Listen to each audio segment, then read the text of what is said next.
मिंबर नूर पर जलवाबार जानशीन हुजूर सिराज मिल्लत मिंबर नूर पर जलवाबार हज़रत अल्लामा सैयद हाशमी मियाँ जानशीन हुजूर सिराज मिल्लत खलीफ़े हुजूर ताजुश्शरिया हज़रत अल्लामा मुफ्ती मोहम्मद अशरफ रज़ा साहिब क़िबला, दीगर उलमाए किराम, मुफ्तियान ज़वील एहतराम, मोहतरम सामिईन, मेरे बुज़ुर्गों, दोस्तों, हम उम्र साथियों, अज़ीज़ बच्चों, अस्सलामु अलैकुम व रहमतुल्लाहि व बरकातुहू। नहमदुहु व नुसल्ली व नुसल्लिमु अला रसूलिहिल करीम, अम्मा बाद, फ़अऊज़ु बिल्लाहि मिनश शैतानिर रजीम, बिस्मिल्लाहिर रहमानिर रहीम। वलकुम फ़िल अर्दि मुस्तक़र्रुन व मताउन इला हीन। सदक़ल्लाहु मौलानल अज़ीम व बल्लग़ना रसूलुहुन नबियुल अमीनुल करीम व नहनु अला ज़ालिका लमिनश शाहिदीन वश्शाकिरीन वल्हम्दुलिल्लाहि रब्बिल आलमीन। आइए सबसे पहले आक़ाए नामदार मदनी ताजदार रूही फ़िदा जनाब अहमद मुजतबा सय्यदुना मुहम्मद मुस्तफ़ा सल्लल्लाहु तआला अलैहि वसल्लम की बारगाहे बेकस पनाह में हदिये दुरूद निछावर करें। अल्लाहुम्मा सल्लि अला सय्यिदिना व मौलाना मुहम्मदिन मादिनिल जूदि वल करम व आलिहिल किरामी व इब्निहिल करीमी व बारिक व सल्लिम सलातन व सलामन अलैका या सय्यदी या रसूल अल्लाह सल्लल्लाहु तआला अलैहि वसल्लम। मुझसे क़ब्ल आप हज़रात ने खलीफ़े हुजूर ताजुश्शरिया हज़रत अल्लामा मुफ्ती अब्दुस्समद साहिब क़िबला से बड़ा ही पुरमग़्ज़ अक़ायद पर मबनी बयान समाअत किया कि अल्लाह तबारक व तआला अपने महबूब बंदों को अपनी सिफ़ात का मज़हर बना देता है, वरना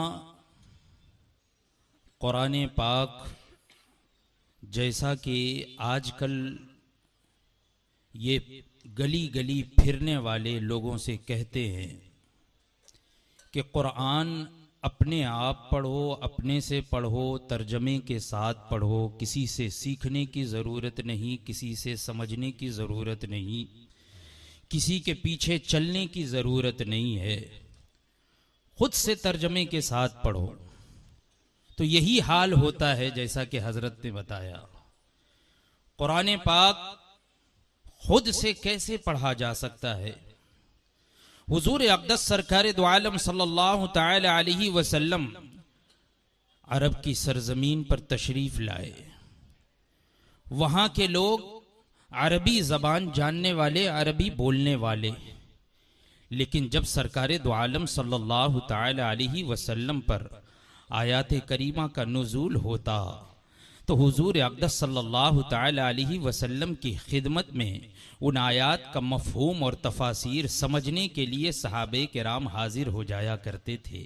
उन्हें तो अरबी ज़बान आती थी, उन्हें समझने की क्या ज़रूरत थी? अगर तर्जमे के साथ कुरान पढ़ने से ही हम हिदायत पा सकते हैं तो सहाबे किराम रिज़वानुल्लाहि ताला अलैहिम अजमईन को हुजूर अक़दस सल्लल्लाहु ताला अलैहि वसल्लम की खिदमत में हाजिर होकर और दरियाफ्त करने की क्या ज़रूरत थी कि या रसूल अल्लाह सल्लल्लाहु ताला अलैहि वसल्लम, इस आयत का क्या मफ़हूम है, इस आयत का क्या माना है, इस आयत की क्या तफसीर होगी? पता ये चला कि कुरान को अगर समझना होगा तो हुजूर अक़दस सल्लल्लाहु ताला अलैहि वसल्लम की अहादीसे करीमा की रोशनी में ही कुरान समझा जा सकता है, तफासीर की रोशनी में ही कुरान समझा जा सकता है, मुफस्सिरीन किराम के किताबों की रोशनी में ही कुरान समझा जा सकता है। अगर सिर्फ आयत पढ़कर और तर्जमा पढ़कर अगर कोई कुरान पढ़ना चाहे और समझना चाहे तो खुद कुरान इरशाद फरमाता है, युदिल्लु बिही कसीरा व यहदी बिही कसीरा। कुरान पढ़कर बहुत से लोग गुमराह हो गए और कुरान पढ़कर बहुत से लोग हिदायत याफ्ता हो गए।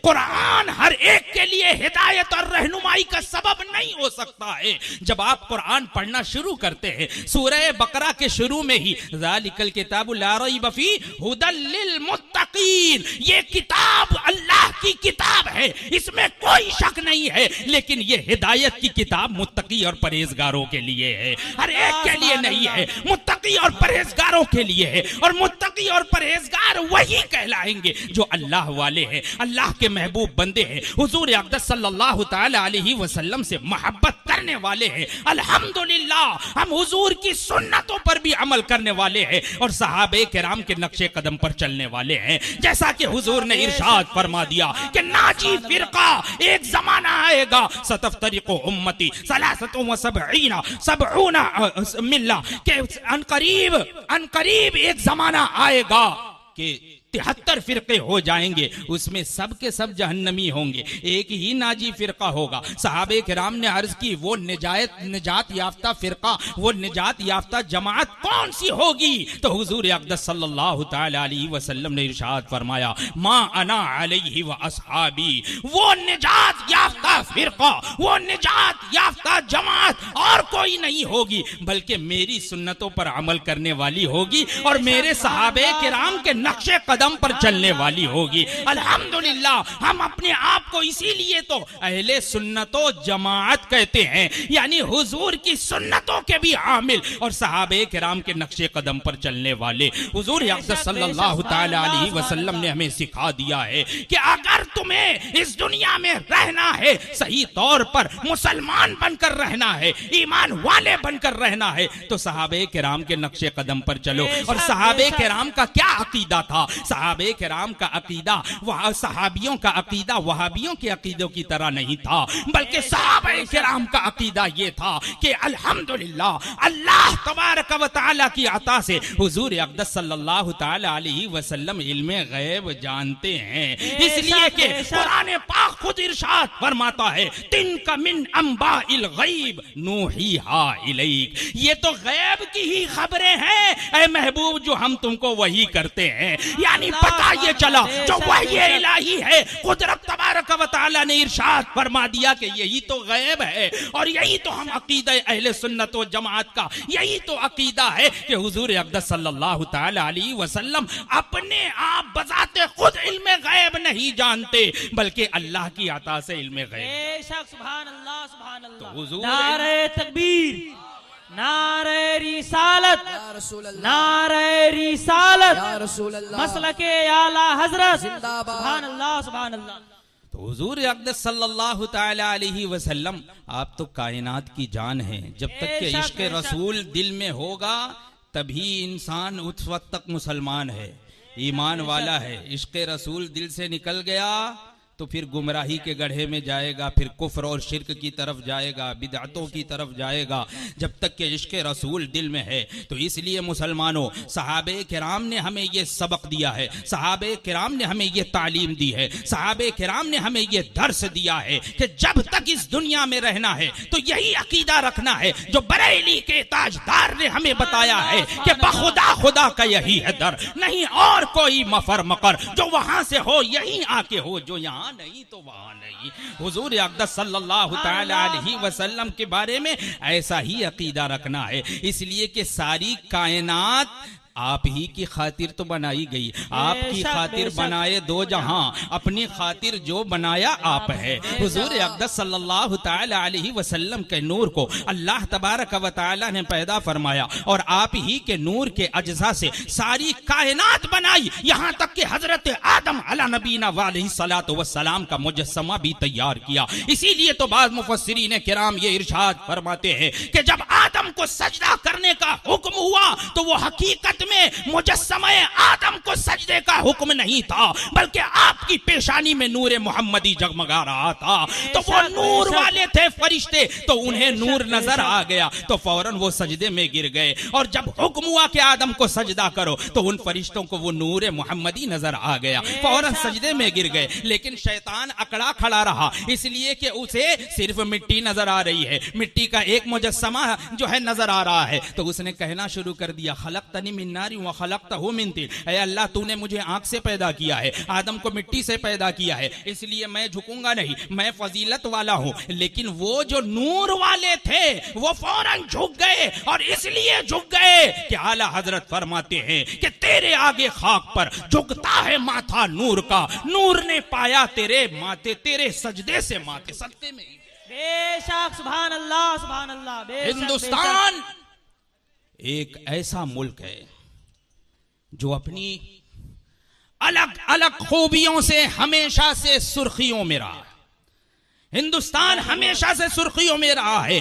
यहाँ की आबो हवा, यहाँ के नशीबो फराज, बहते आबशार, गुलिस्तान के बहार, समंदर की मौजें, बलखाती नदियाँ, चिड़ियों की चहचहाट, सुबह का सवेरा, रात का अंधेरा, गर्ज के इस तरह की बेशुमार खूबसूरतियाँ मनाजिर हिंदुस्तान को दीगर ममालिक से मुमताज करती हैं। अल्हम्दुलिल्लाह हम हिंदुस्तानी हैं, हमें फख्र है कि हम हिंदुस्तानी हैं। हम यहाँ इस जमीन पर हमारी पैदाइश हुई है, हम हिंदुस्तानी है। इसकी खूबियों में से सबसे अजीम खूबी क्या है? सबसे अजीम खूबी ये है कि अल्लाह तबारक व तआला ने अपने सबसे पहले नबी, यानी इस दुनिया में तशरीफ लाने के एतबार से सबसे पहले नबी, वरना तो हुजूर अक़दस सल्लल्लाहु तआला अलैहि वसल्लम खुद इरशाद फरमाते हैं, कुन्तु नबिय्यन व आदम बैन रूहि वल जसद, या कुन्तु नबिय्यन व आदम बैन अल माइ व तीन, कि मैं उस वक्त भी नबी था जबकि आदम अभी मिट्टी और पानी के दरमियान थे, रूह और जसद के दरमियान थे। अल्हम्दुलिल्लाह हमारा, हम अहले सुन्नत व जमात का यही अकीदा है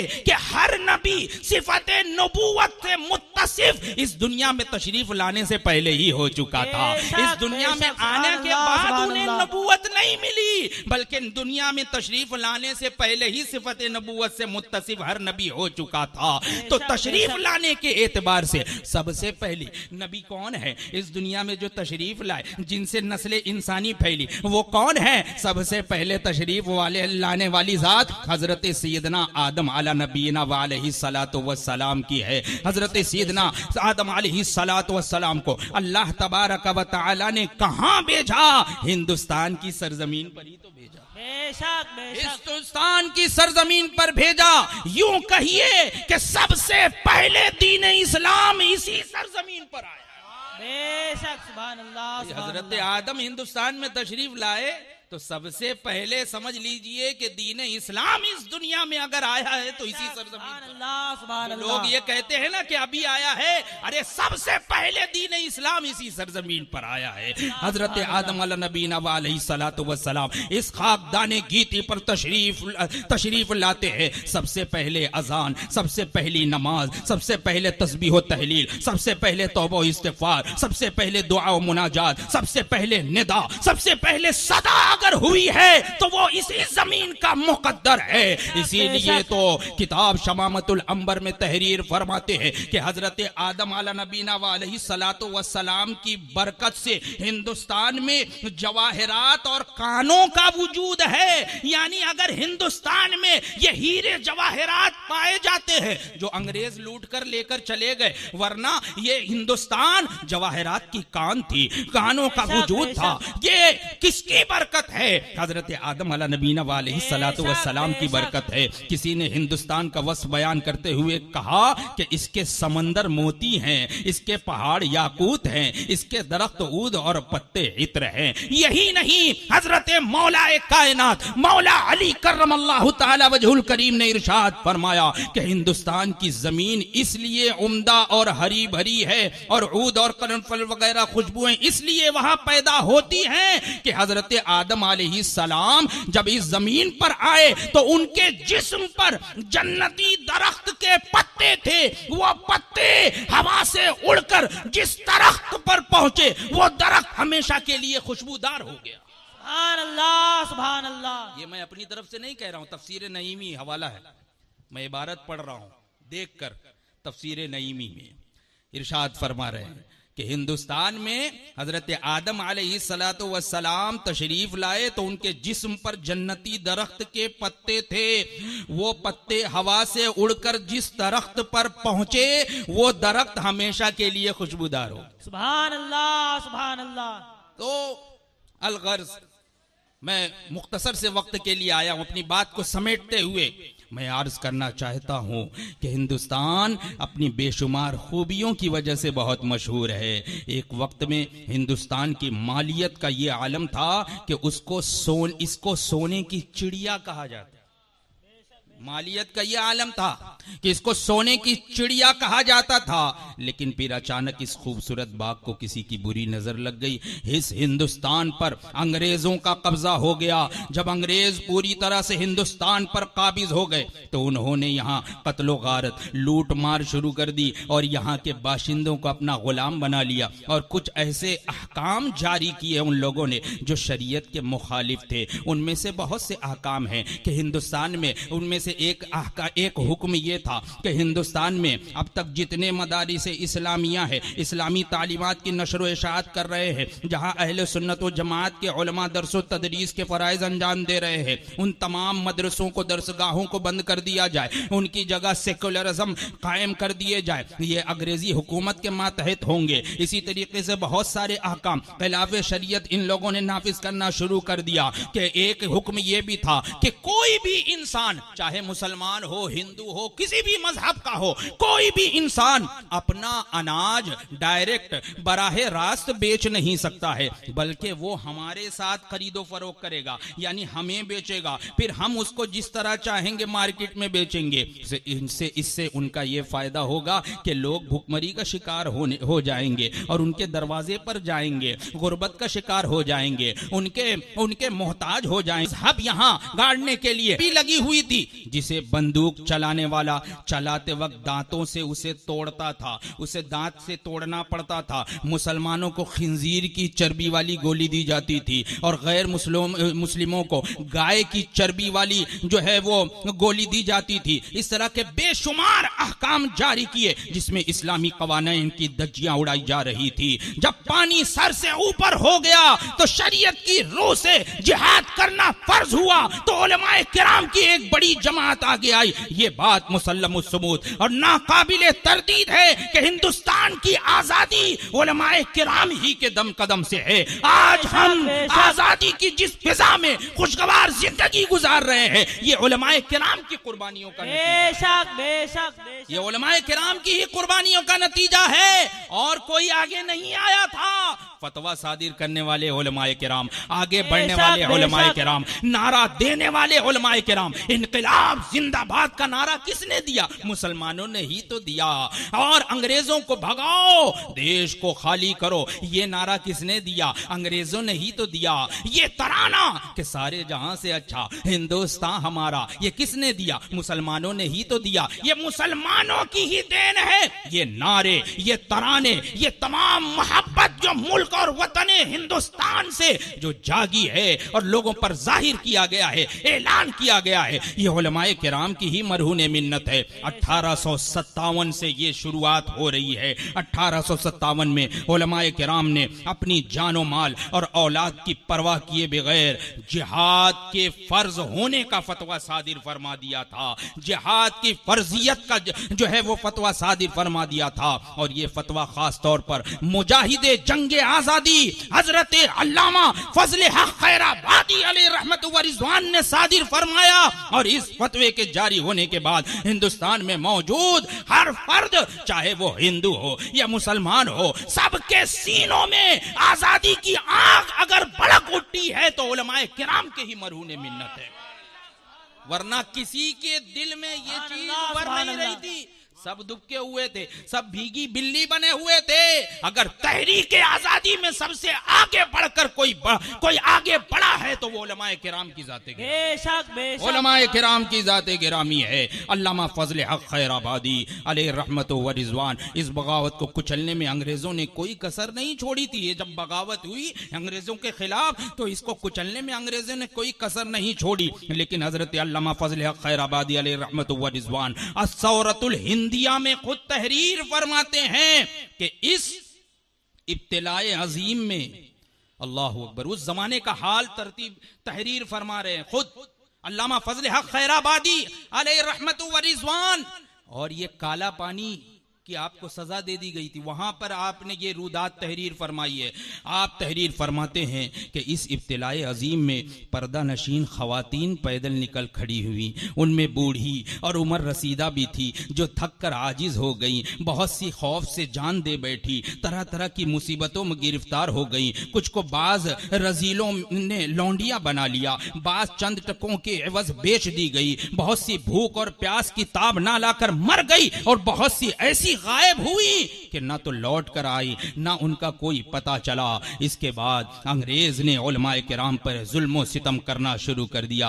एक अंग्रेज फौजी का खुद बयान है जिसका नाम है हेनरी कॉटन। हेनरी कॉटन ये खुद बयान करता है, अल्लाह अकबर, ये अपनी रूदात तारीख की किताब उठाकर देख लीजिए। वो बयान करता है कि दिल्ली दरवाजे से पेशावर तक ग्रैंड ट्रंक रोड के दोनों ही जानिब शायद के कोई ऐसा दरख्त होगा जिस पर 1857 का रद्द अमल कुचलने के लिए हमने एक या दो आलिमे दीन को फांसी पर न लटकाया होगा। अल्लाह अकबर, अल्लाह अकबर। एक अंदाजे के मुताबिक तकरीबन 22,000 उलमाए किराम को फांसी दी गई। आखिर किस बुनियाद पर? इसी तहरीक आजादी की ही तो बुनियाद पर 22,000 उलमाए किराम को फांसी दी गई। एक गैर मुस्लिम मौलिक लिखता है कि एक अंदाजे के मुताबिक 1857 में 5 लाख मुसलमानों को फांसियां दी गई।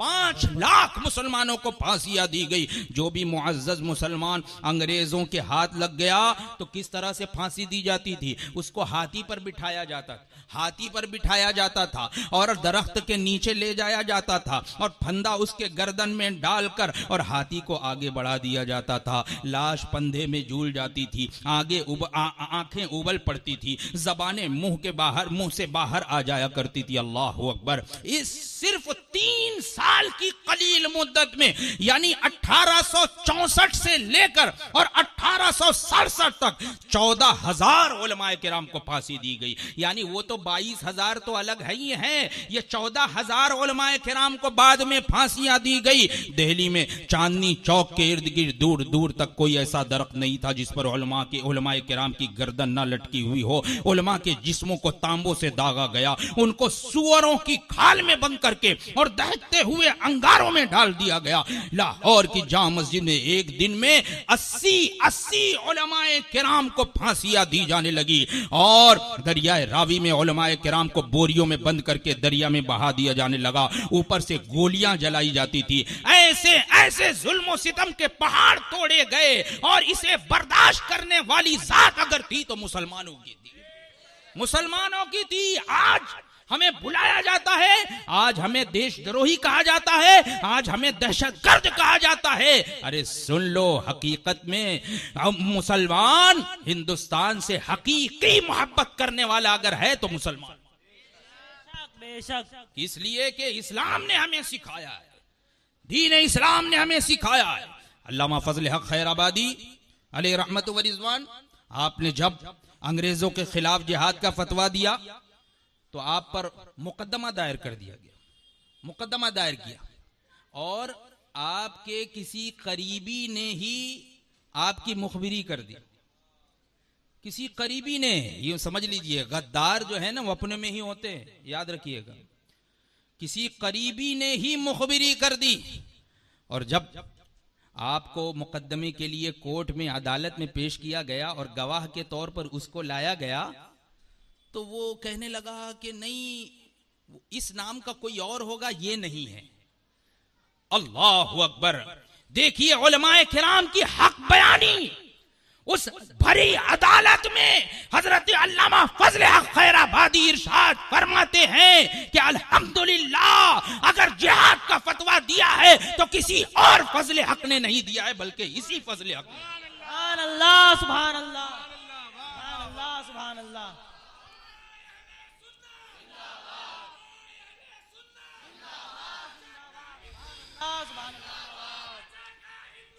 जिंदाबाद जिंदाबाद, सुभान अल्लाह, सुभान अल्लाह। आपने फरमाया कि जो फतवा आपके सामने पेश किया गया वो फतवा बिल्कुल सही है, मेरा ही लिखा हुआ है और इस वक्त भी मेरी यही राय है। चुनांचे आपको काला पानी की सजा सुना दी गई, आपको काला पानी भेज दिया गया, आपने कैद में वहां रहते हुए अस्सौरतुल हिंदिया, यानी जिसे बागी हिंदुस्तान भी जिसका नाम है, जिस किताब का अस्सौरतुल हिंदिया किताब तहरीर फरमाई, जो इनकलाब आजादी का एक मुस्तनद तरीन माखज है, और आपने वहीं से 2 किताबें तहरीर फरमाई। और सिर्फ आप ही, अल्लामा फजल हक खैराबादी ही नहीं, इस तरह के बहुत से उलमाए किराम, हजरत अल्लामा इनायत अहमद काकोरवी जो कि काला पानी की सजा काट कर वापस आए थे, उनके हाथ से अपने फर्जंद के पास आपने ये 2 किताबें भिजवाई। ये जो फुसूले अकबरी वगैरह लिखी हुई है वो वहीं पर काला पानी में ही इन उलमाए किराम ने तहरीर फरमाई है। और हजरत अल्लामा फजल हक खैराबादी ने ये जो किताब तहरीर फरमाई, कागज मौजूद नहीं है, कोयले से कपड़े पर लिखकर भेज रहे, कपड़े पर कोयले से और पेंसिल से लिखी गई। यहां वो आपकी किताब जब छपकर शाये हुई, आपके बेटे आपकी रिहाई का परवाना लेकर जब देखा अंग्रेजों ने कि यहाँ पे अब जो है हमारे खिलाफ जो है वो फितना अंगेजियां हो रही हैं, हमारे खिलाफ लोग अलम बगावत बुलंद कर रहे हैं, तो अब उन्हें झुक जाना पड़ा। अब आपके बेटे यानी हजरत अल्लामा फजल हक खैराबादी के बेटे आपकी रिहाई का परवाना लेकर काला पानी पहुंचे तो क्या देखते हैं, एक जनाजा रखा हुआ है और जनाजे के आसपास इज़्दिहाम कसीर था। पूछने पर मालूम हुआ कि जंग आज़ादी का ये अजीम मुजाहिद इंतकाल फरमा गया है। अब आपको सुपुर्द खाक करने जा रहे हैं। आपके बेटे भी दफन में शरीक हुए और मायूस होकर खाली हाथ हिंदुस्तान की तरफ वापस आए। इसी तरीके से एक और जात है, बड़ी मशहूर जात है, उनका नाम है हजरत अल्लामा किफायत अली काफी अलैहि रहमत व रिजवान। ये भी मुजाहिद आजादी है, तहरीक आजादी में पेश रहने वाले। आप भी जंग आजादी में बहैसियत कायद पेश थे। हालात के पेश नजर उलमाए किराम ने जंग के लिए एक कमेटी कायम की, जिसके आप एक अहम रुकन थे, उस कमेटी के मजलिस शूरा के अहम रुकन थे। साथ ही उस जंग को नाकाम बनाने के लिए कौमी गद्दार भी वहां मौजूद थे, जिनकी वजह से बहुत नुकसान उठाना पड़ा, क्योंकि अंग्रेजों ने गद्दारों को एक लालच दे रखा था कि जो भी किसी मुजाहिद को गिरफ्तार करवाएगा और फांसी दिलवाएगा तो उसकी जायदाद से आधा हिस्सा उसका हो जाएगा। अब बहुत से मुसलमान कहलाने वाले नाम नहाद मुसलमान कि जिनकी औलाद आज तक फिरी गली गली फिरती है, वो उस वक्त भी थे, वो अपने आप को मुजाहिद आजादी कहते हैं, तहरीक आजादी का मेंबर कहते हैं। नहीं, बल्कि उस जमाने में जो गद्दार मुसलमान थे, अंग्रेजों से मिले हुए, यही लोग यही थे। मैं अभी बताऊंगा, अगर वक्त होगा तो चंद बातें मैं बताऊंगा कि इन लोगों में कौन कौन जो गुरु घंटाल हैं, बड़े बड़े हैं, ये उस जमाने में इन लोगों की क्या करतूत थी। अब देखिए जरा, अंग्रेजों ने गद्दारों को ये लालच दे रखा था कि जो भी किसी मुजाहिद को गिरफ्तार करवाएगा तो फांसी अगर दिलवाएगा तो उसकी जायदाद का आधा हिस्सा उसको दे दिया जाएगा। तो अब इसका नतीजा ये निकला कि कोई भी मुजाहिद ऐसा नहीं बचा जिसको उन गद्दारों ने फांसी ना दिलवाई हो। इन्हीं गद्दारों की वजह से हजरत अल्लामा किफायत अली काफी को भी गिरफ्तार कर लिया गया। अल्लाहु अकबर, अल्लाहु अकबर। और आपका मुकद्दमा बहुत तेजी से समेट दिया गया।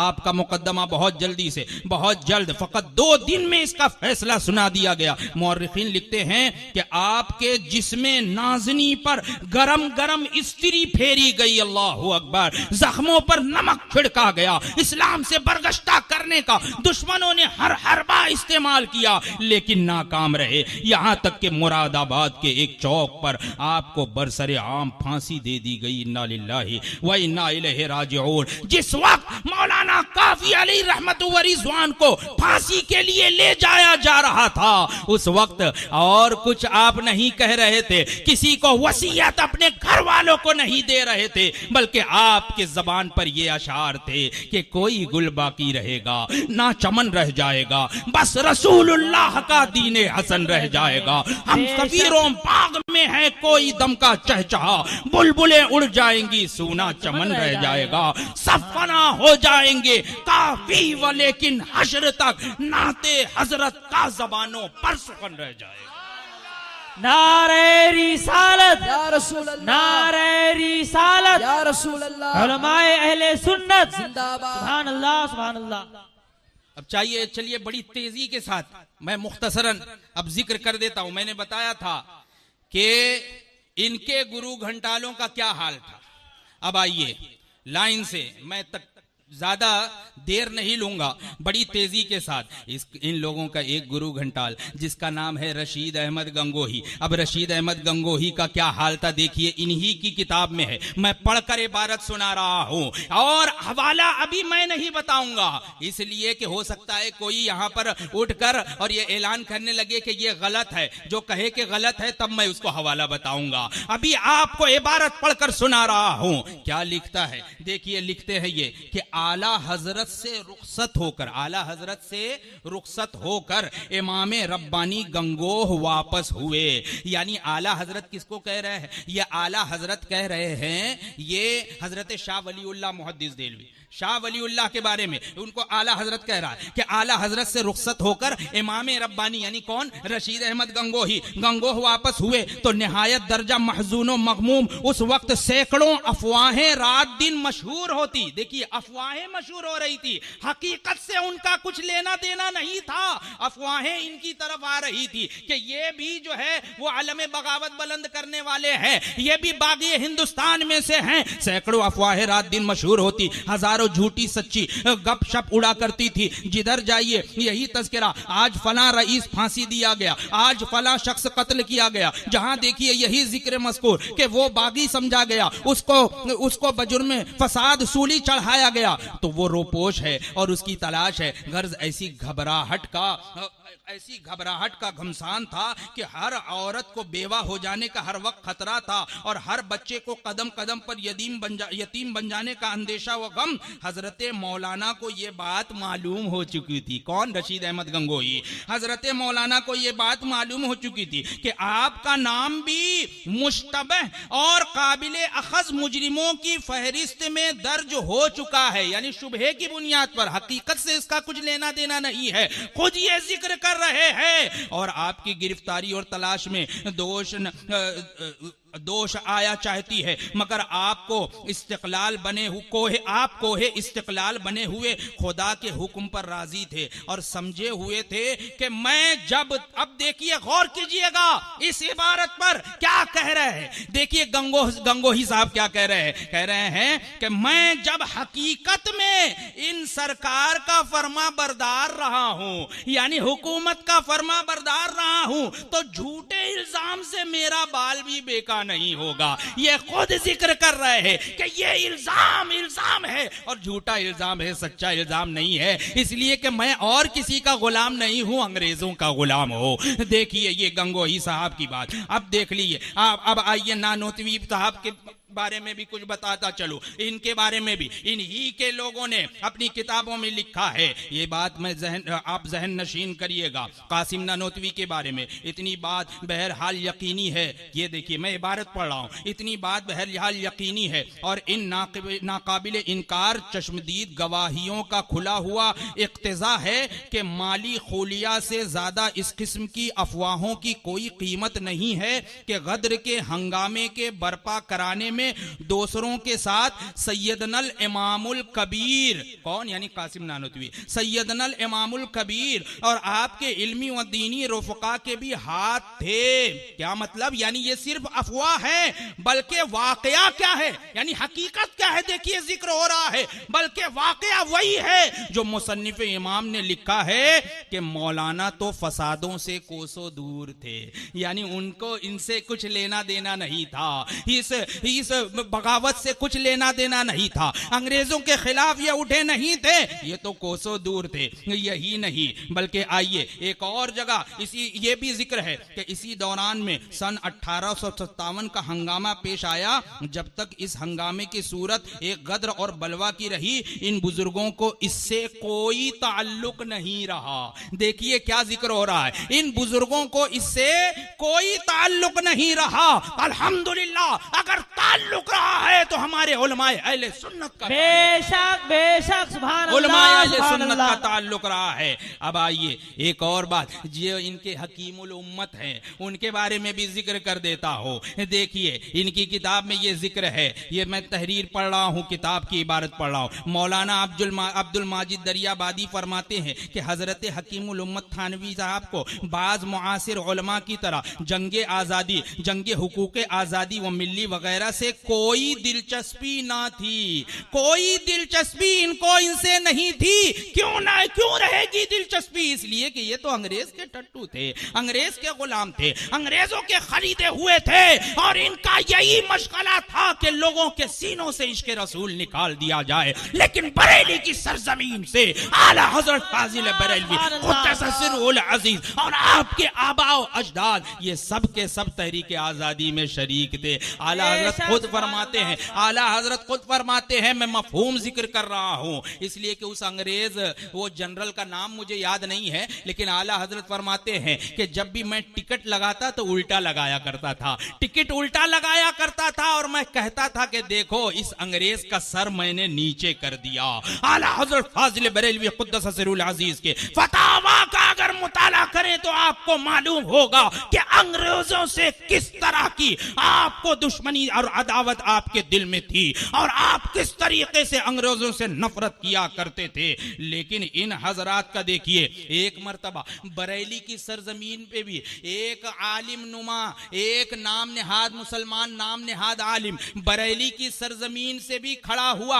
आपको मालूम है वो कौन था? वो भी इन्हीं गुरु घंटालों का शागिर्द था जिसका नाम था मोहम्मद अहसन, मोहम्मद अहसन नानोतवी, मोहम्मद अहसन। इसके बारे में है कि 22 मई को नमाज जुमा के बाद मौलाना मोहम्मद अहसन साहब ने बरेली की मस्जिद 9 महिला में मुसलमानों के सामने एक तकरीर की और उसमें बताया कि हुकूमत से बगावत करना खिलाफे कानून है, यानी हुकूमत से बगावत मत करो, अंग्रेजी हुकूमत की बात हो रही है, हुकूमत के बगावत करना खिलाफे कानून है। और एक अंग्रेज मुअर्रिख रकम तराज है कि पिछले सदी के मुहाफिज के पोते की कोशिशों की पूरी कॉलेज से मुंसलिक एक मौलवी यानी मोहम्मद अहसन ने मस्जिद में तकरीर की और उसमें बताया कि हुकूमत से बगावत करना खिलाफे कानून है। तो इस तकरीर की वजह से देखिए आला हजरत का बरेली शहर, इस तकरीर ने बरेली में एक आग लगा दी और तमाम मुसलमान मोहम्मद अहसन नानोतवी के खिलाफ हो गए।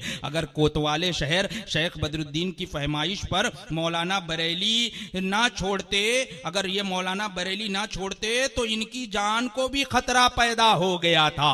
पता ये चला कि इनकी पूरी कोशिश थी कि अंग्रेजों को यहाँ से ना जाने दिया जाए, इसलिए कि इनकी जेबें भर रही थी, इनके मदारिस चल रहे थे, इनके इदारे चल रहे थे। ये याद रखिएगा, इन्होंने तरह की जो मुगल्लज़ात व भरी हुई किताबें लिखी हैं ये भी अंग्रेजों की ही मरहूने मिन्नत है। आप उलमाए किराम से तो बहरहाल सुनते रहते हैं, मैं सिर्फ यहाँ पर ये कहने आया और यहाँ मेरे कहने का मकसद सिर्फ यही है कि तहरीके आजादी में अगर बढ़ चढ़कर किसी ने हिस्सा लिया है तो उलमाए अहले सुन्नत व जमात ने लिया है। वाह खुदा।